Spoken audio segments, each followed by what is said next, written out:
Hey everyone, welcome back to the channel.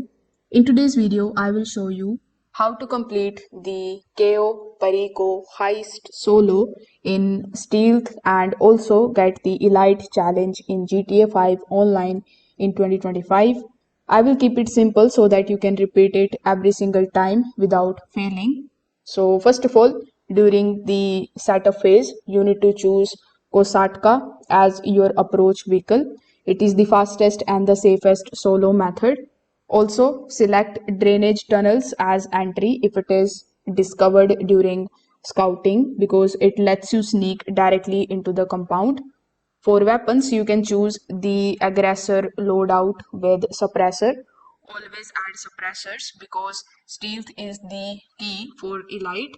For support crew, weapon stash and the air support cut are not necessary solo, so you can save your time here.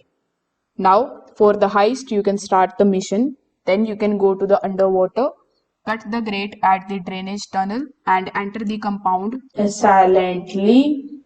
Avoid the cameras and the guards and do not shoot unless it is necessary. If you must shoot, always aim for the head and only use the silenced gun.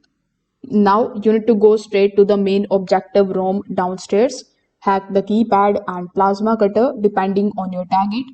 Grab the main loot fast. Ignore too many small loots if you are going for the elite time.